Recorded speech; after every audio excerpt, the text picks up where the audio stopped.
Good morning, good afternoon, or good evening. This is Pamela, and you are watching Pam Entertainment TV, where we review movies, television series, and incidents in pop culture to see how those incidents may or may not affect our daily lives. Listen, you see the title. Here we are.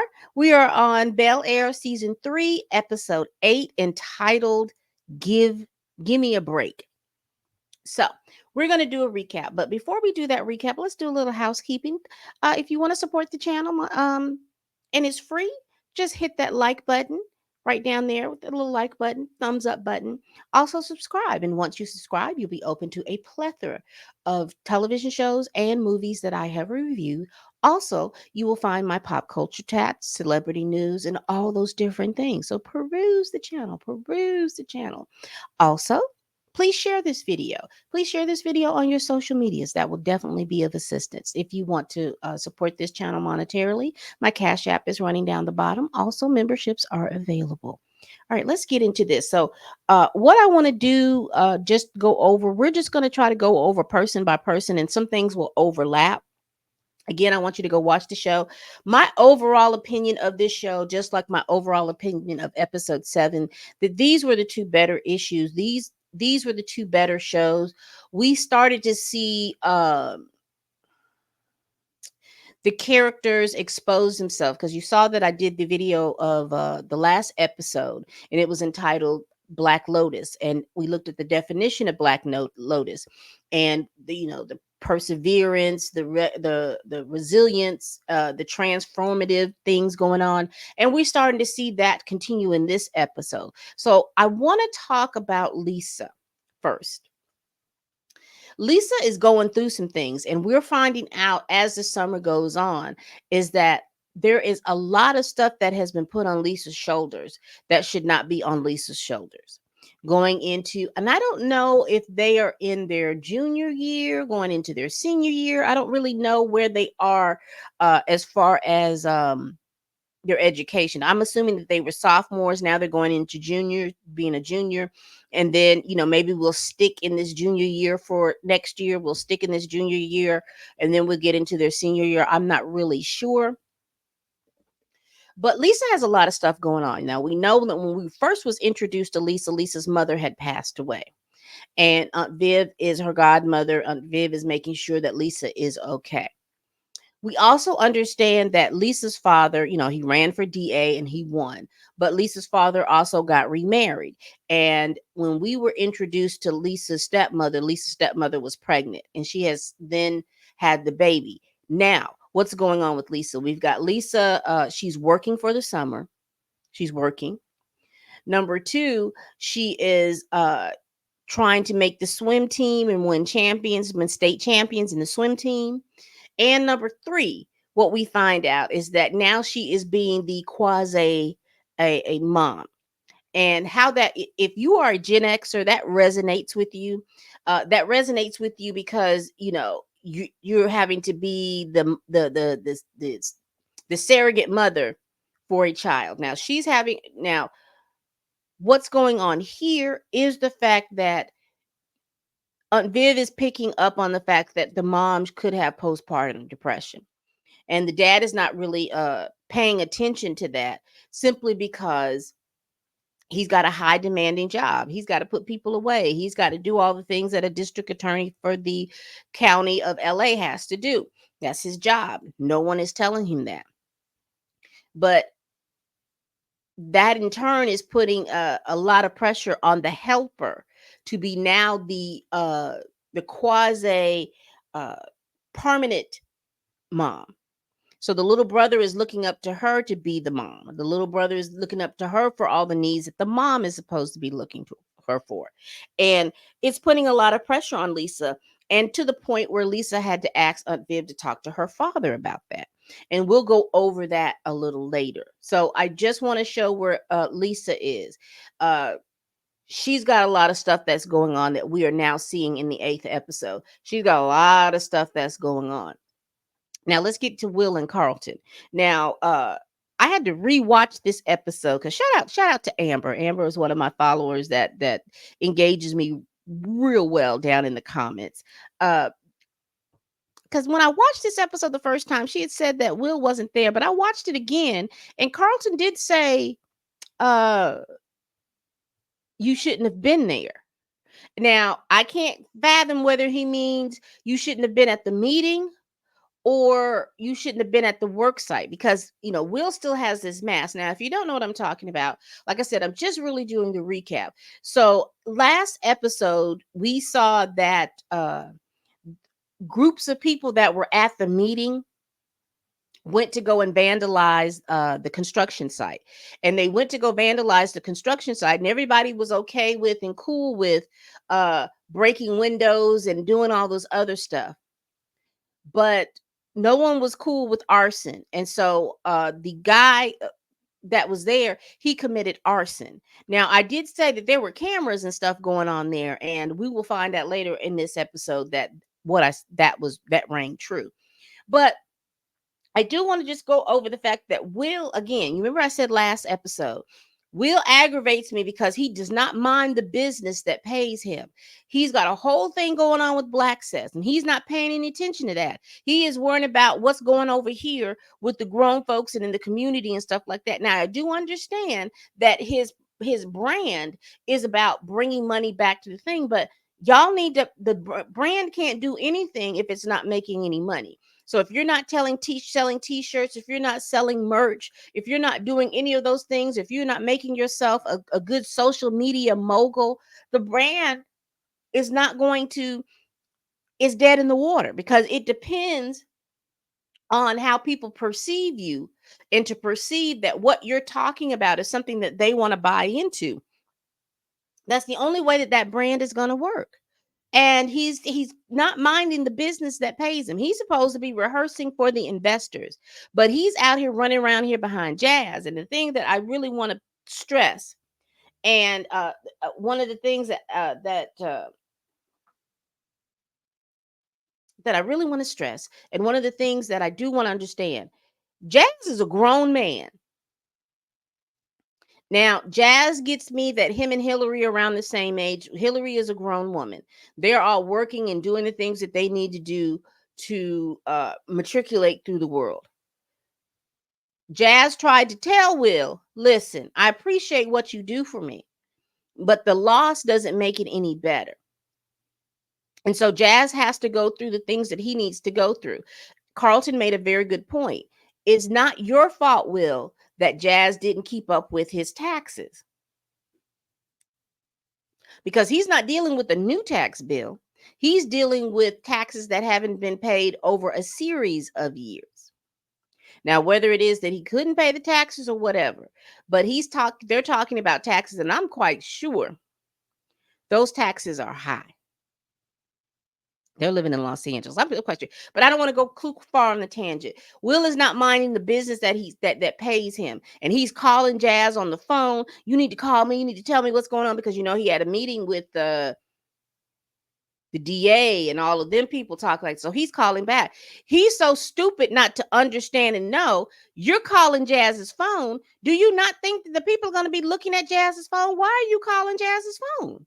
Again, you're operating with the mind of a child. Now, I understand he's a teenager. I am just saying, you looking at how it operates, that sometimes young people believe that they are in grown situations, and you see how their minds are working. They're not even thinking clearly. He's not even thinking clearly.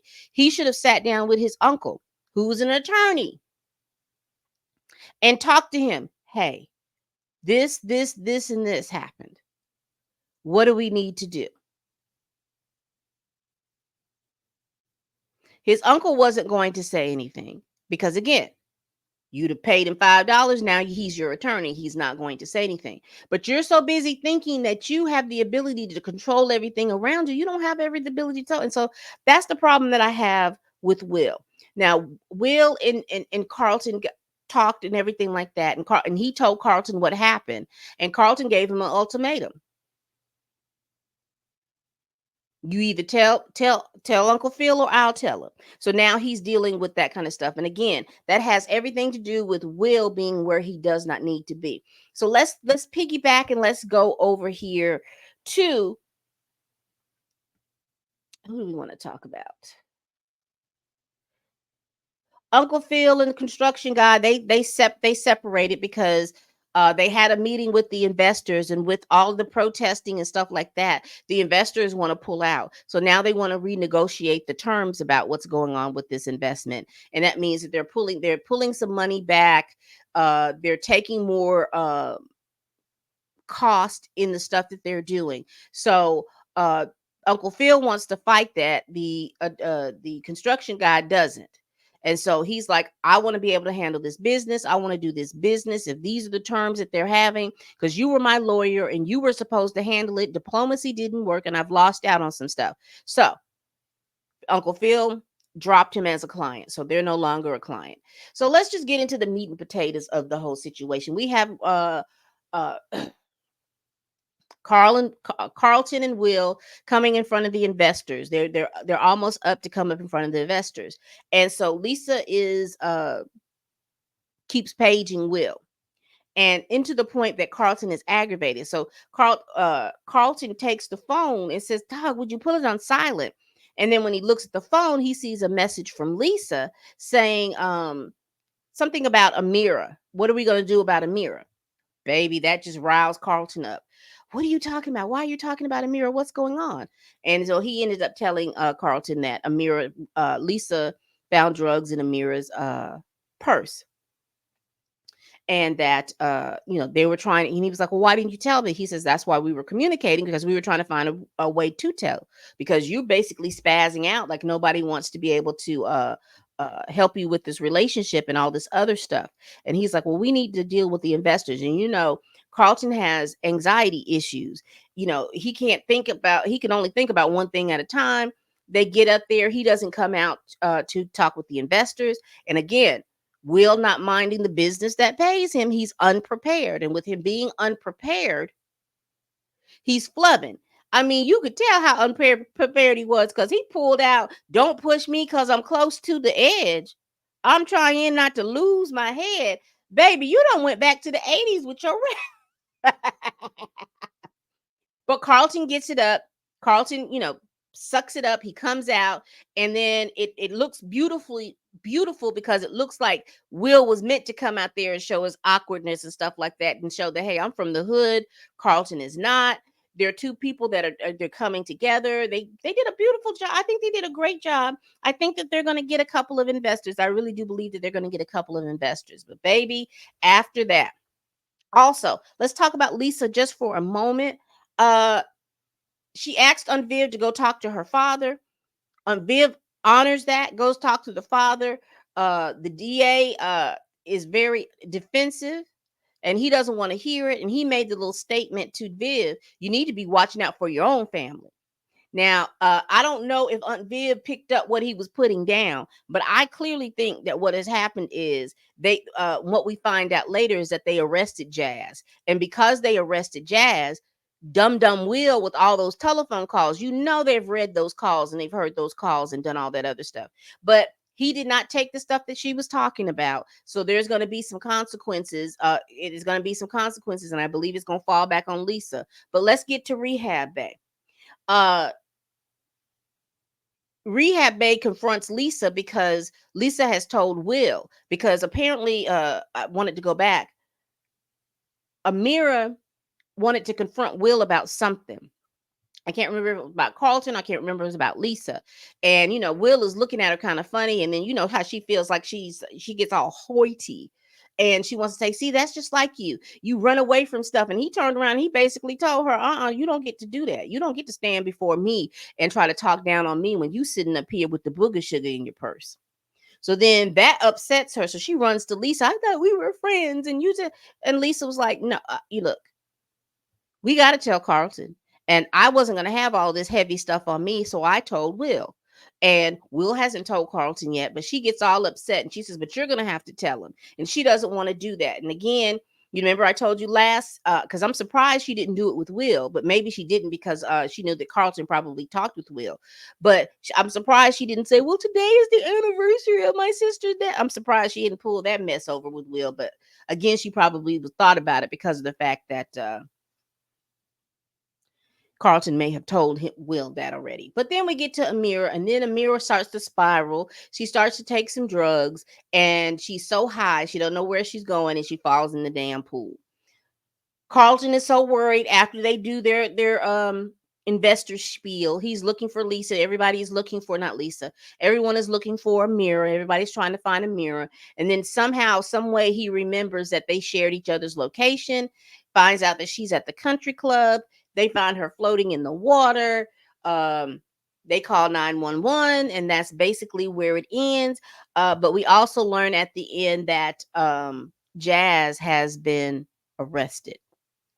So we're going to be going into episode now 9. Now I don't know if they're going to be popping out 9 and 10 uh together, because they've popped everything else. If they were going to do 2, they might as well have done just 2 a week, but they popped out 3 the week before last. They popped out 3 last week. They popped out 2 this week, so they look like they're going to pop out 2 next week.